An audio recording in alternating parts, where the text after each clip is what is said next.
경북 청송에서 발생한 농약 소주 사건을 수사 중인 경찰은 마을 내부인의 소행일 가능성이 큰 것으로 보고 있습니다.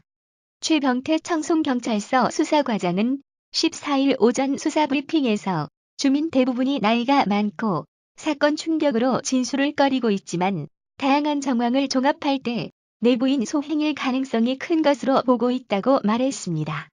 그는 이어 현장에 남아있던 소주병 등에서 피해자 것이 아닌 DNA를 확보해 용의자가 특정되면 확인할 계획이라고 덧붙였는데, 그러나 마을 주민이 아닌 사람이 몰래 마을 회관에 들어와 불특정 다수를 노리고 묵지마 식으로 독극물을 탔을 가능성도 배제하지는 않고 있다고 강조했습니다.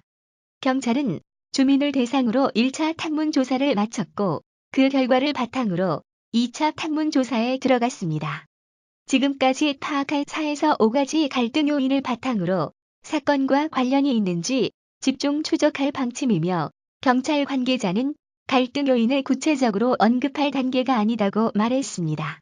마을 회관 출입 열쇠는 2장을 포함해 5명가량이 가지고 있지만 문을 제대로 잠그지 않을 때가 많았습니다. 앞서 경찰은 마을 주민 4명의 집에서 범행에 사용된 것과 같은 성분의 농약 8병을 수거했는데, 그러나 발견된 농약병에서 아직 특별한 혐의점은 확인하지 못했습니다.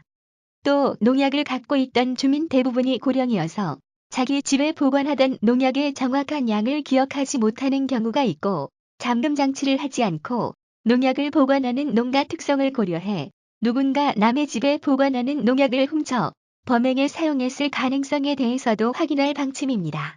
경찰은 사건 당일 마을 회관에 보관하고 있던 소주 38병 가운데 피해자들이 마신 2병은 같은 날짜에 만든 것을 확인했다고 합니다.